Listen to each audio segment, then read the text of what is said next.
This channel does not promote any violent, harmful, or illegal activities. All content provided by this channel is meant for an educational purpose only. সব ধর্মের কিছু গদ্দার থাকে, কিছু কুলাঙ্গার থাকে, যারা বিজেপির টাকা খেয়ে মিথ্যে প্রচার করে, করে লুট আর বলে ঝুট।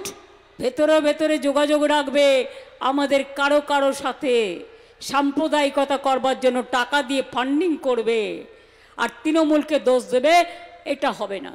একটা জিনিস ভালো করে জেনে রাখুন, নতুন করে মুর্শিদাবাদে কোনো দাঙ্গা হোক এবং এনআইএর হাতে কেস তুলে দিয়ে আমাদের ছোট ছোট ভাই বোনেদের গ্রেপ্তার করা হোক, এটা আমি চাই না।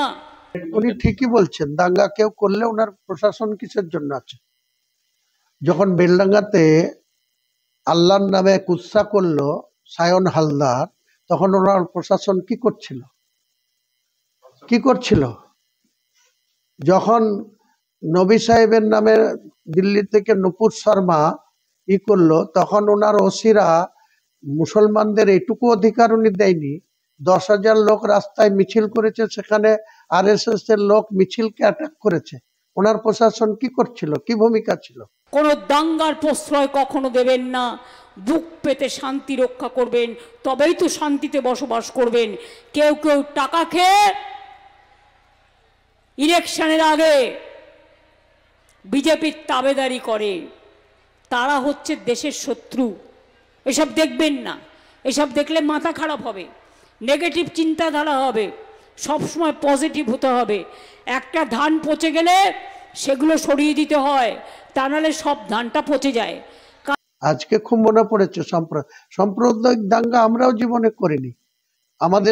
আমাদের সামনে কোনো দাঙ্গা করতে চাইলে আমরাও আমাদের জীবন দিয়ে সামনে দাঁড়িয়ে থেকে প্রশাসনকে সঙ্গে নিয়ে তার মোকাবেলা করেছি।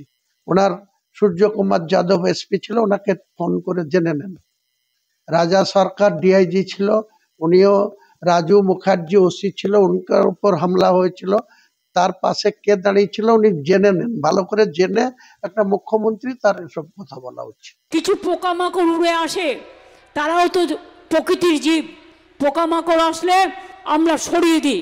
কিছু পোকামাকড় থাকবেই, জগৎ চলবে, জীবন চলবে, দেশও চলবে, বাংলাও চলবে। কিন্তু পোকামাকড়কে আমরা সরিয়ে দিয়ে আমরা আমাদের কাজটা করব নিজেদের মতো করে।